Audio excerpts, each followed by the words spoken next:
حاکم ہے، حکام بنی امیہ اور بنی عباس میں بحث ایک مطرح ہوئی، اور خود انہوں نے خود جان بوجھ کر اس بحث کو کہ آیا کلام خدا قدیم ہے یا حادث ہے، اس بحث نے مسلمانوں کو دو حصوں میں تقسیم کر دیا۔ ظاہر ہے جب گفتگو ہے کہ قرآن کریم قدیم ہے یا حادث ہے تو دو حصوں میں تقسیم ہونا ہے، ایک کہے گا قدیم ہے، دوسرے کہیں گے حادث ہے۔ تو اس بحث نے مسلمانوں کو دو حصوں میں تقسیم کیا اور مسلمانوں کو ایک دوسرے کے ساتھ لڑایا، اور بہت سارے خون اسی راستے میں بہائے گئے۔ اور کہتے ہیں کہ حالانکہ ہم یہ جانتے ہیں کہ آج اصلاً ایک یہ بحث نزاع لفظی ہے، کوئی صحیح مفہوم نہیں ہے، نزاع معنوی نہیں ہے اس میں۔ کیوں کہتے ہیں؟ کیونکہ اگر اللہ کا کلام، کیا مقصد ہے اسے؟ دو معنی ہو سکتی ہیں۔ کلام اللہ یعنی یہی جو ہمارے پاس موجود ہے، جس میں حروف ہے، نقوش ہے، جملے بندی ہے، یہی چیزیں کہتے ہیں اگر یہ مراد ہے تو یقیناً یہ چیزیں حادث ہیں۔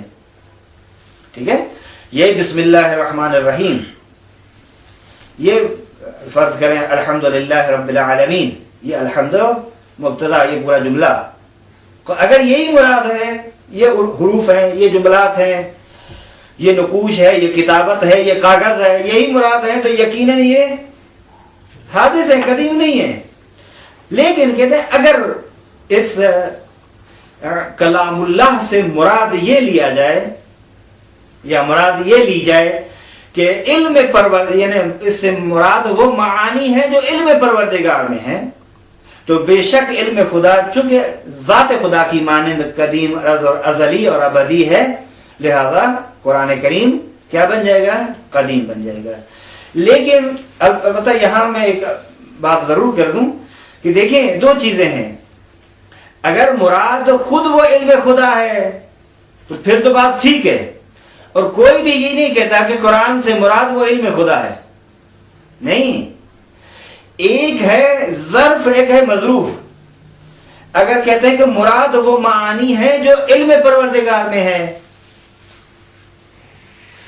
تو علم پروردگار اور معانی جو ہے وہ جدا چیزیں ہیں۔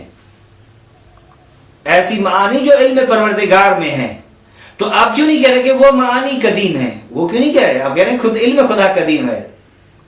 یہ نہیں ہونا چاہیے۔ دیکھیں بحث کا جو طریقہ کار ہے وہ اتنا ایسے نہیں ہے کہ بحث کو ہم نزاع لفظی قرار دے کر اور جان چھڑا لیں، نہیں، نزاع معنوی ہے۔ انہی الفاظ کو، انہی نقوش کو، انہی خطابت کو بحث ہو رہی تھی کہ آیا قدیم ہے یا حادث ہے، نہ یہ کہ مراد معانی لیے جائیں ایسے معانی جو علم پروردگار میں ہو۔ تو بس وہ کہیں نا کہ اگر مراد معانی قرآن ہے تو وہ کہیں وہ معانی قدیم ہے۔ وہ کیوں نہیں کہہ رہے کہ معانی قدیم ہے؟ وہ کہہ رہے وہ علم قدیم ہے، کہ جس علم میں یہ معانی موجود ہے۔ تو نزاع لفظی نہیں ہے۔ کہ بہرحال وہ کہتے ہیں کہ حکام اور ظالم اور جابر اور حکام جو ہے اور خلفاء ظالم، جو ظالم قسم کے خود کو خامخواہ خلیفہ رسول کہلاتے تھے، جو لا ینال عہد الظالمین کی آیت کے مطابق کبھی بھی یہ منصب امامت ان کو زیب نہیں دیتا، اور ان کے لیے بنایا ہی نہیں گیا، جعل ہی نہیں کیا گیا، بلکہ معصوم کے لیے یہ منصب امامت اور خلافت اور ولایت بنایا گیا ہے۔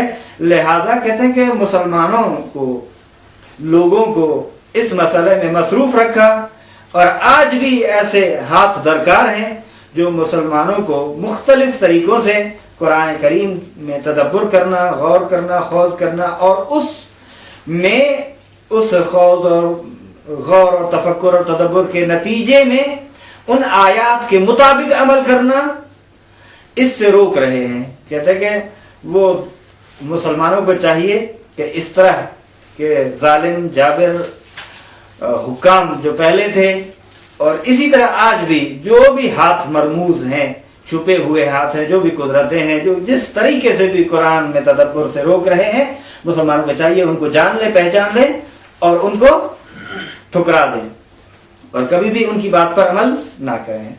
یہاں تک بات ہو رہی تھی 29 میں جو بحث ہے انحرافی انہوں نے لیا، یعنی جو سیدھی بحثیں نہیں ہیں، جو بحث حقیقت میں نقصان دہ بحثیں ہیں. انحراف ویسے کجی کو کہتے ہیں، ٹریڈاپن کو کہتے ہیں. منحرف ہو گیا ہے یعنی پھر گیا ہے، راستے سے ہٹ گیا ہے. 30 نمبر میں جو صفحہ نمبر 51 ہے، ضوابط تفسیر قرآن میں یہ کہتے ہیں دیکھیے الفاظ قرآن کو انہی معانی اور مفاہیم عرفی اور لغوی پر حمل کرنا چاہیے.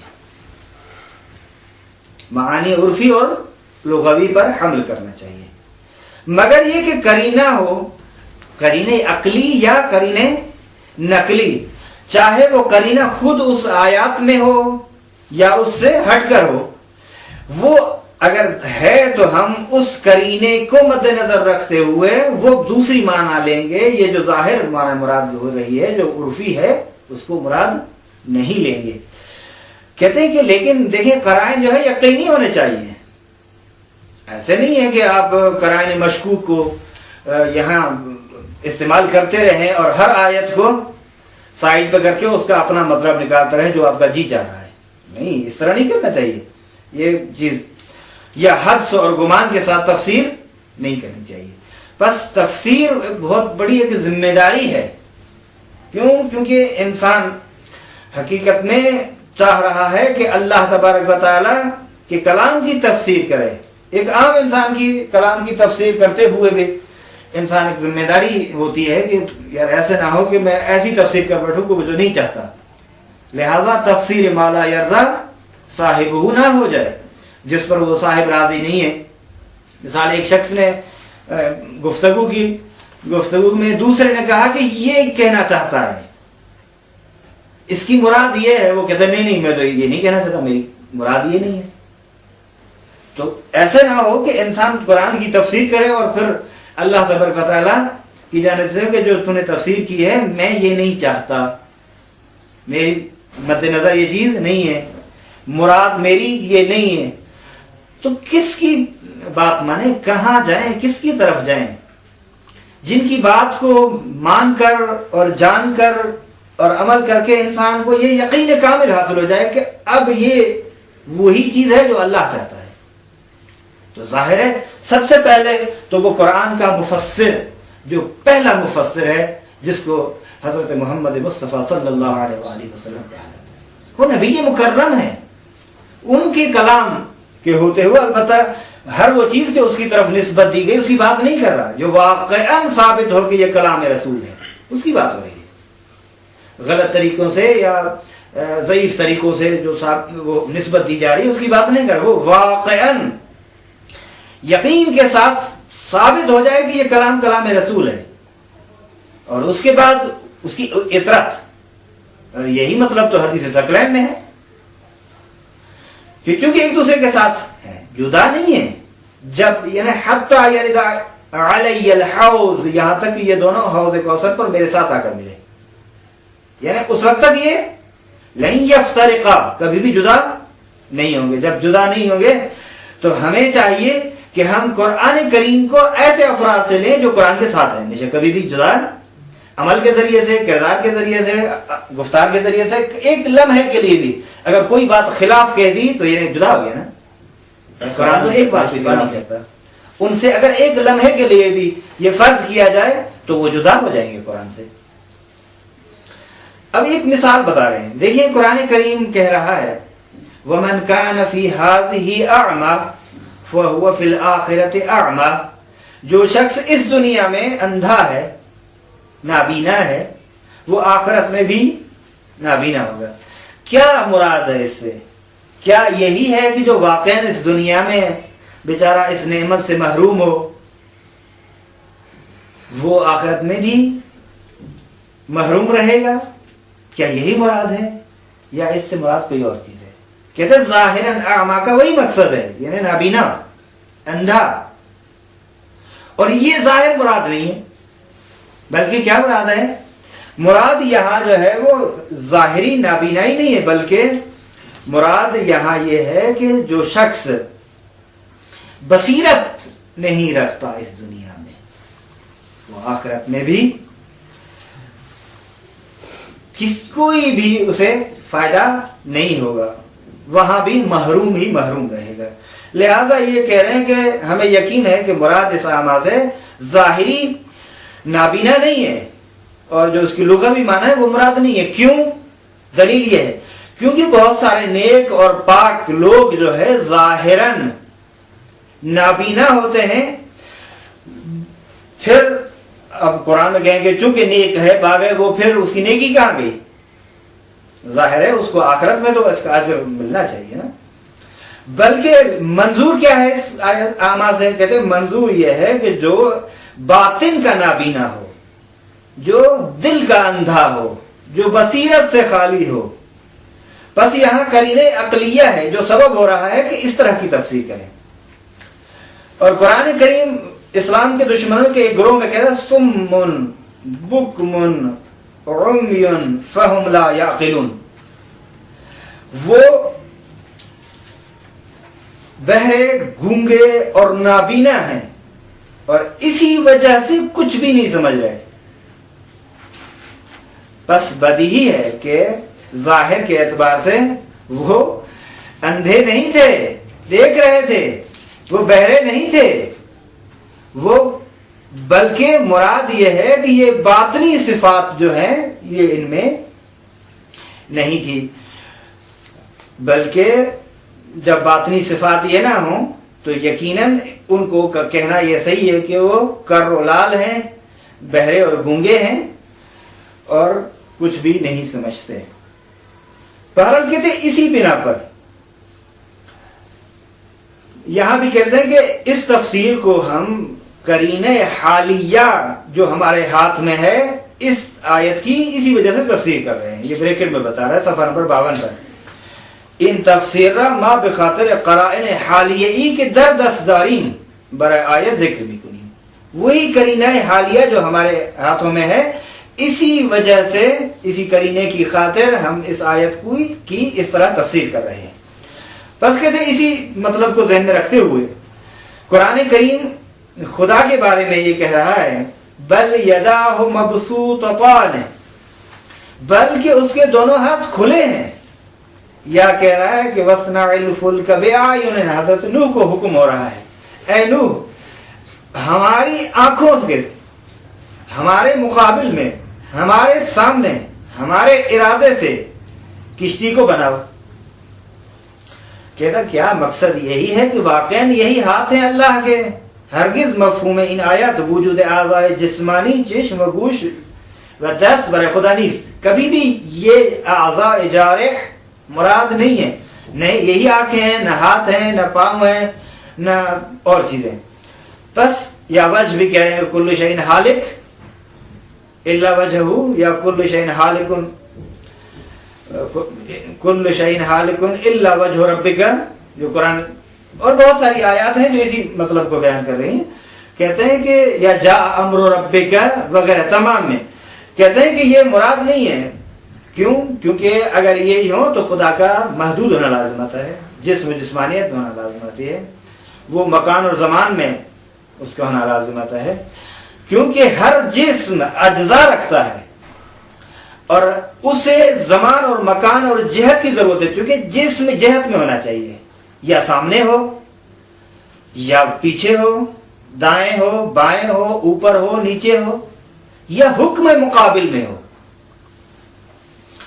کہتے ہیں یہ مراد نہیں ہے. بس خداوند ان صفات سے برتر ہے چونکہ یہ مخلوقات کی صفات ہیں.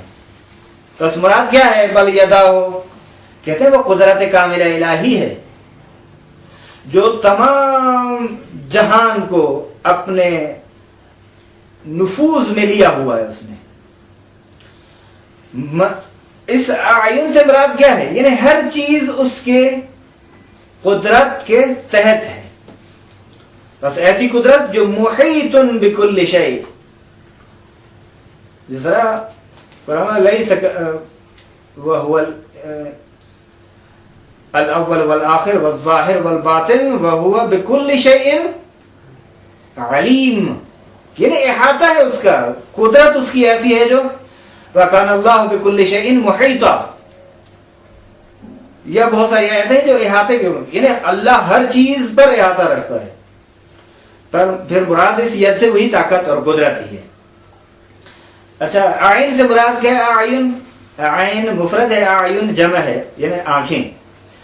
کہتے ہیں کہ مراد اس سے وہ آگاہی ہے، وہ علم ہے جو اللہ کے لیے تمام چیزوں کے بارے میں ہے.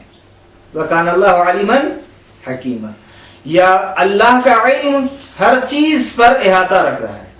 بس قدرت خدا ہر چیز پر احاطہ رکھ رہی ہے، خدا کا وجود ہر چیز پر محیط ہے، اور علم خدا ہر چیز پہ. چونکہ ہم نے بتا دیا کہ اللہ کی صفات ذات جو ہیں وہ عین ذات ہیں، دوئیت معنی نہیں رکھتی. لذا جب آپ کہہ رہے ہیں کہ اللہ کی قدرت یعنی عین ذات ہے، جب آپ کہتے ہیں حیات یعنی عین ذات ہے، اور اسی طرح.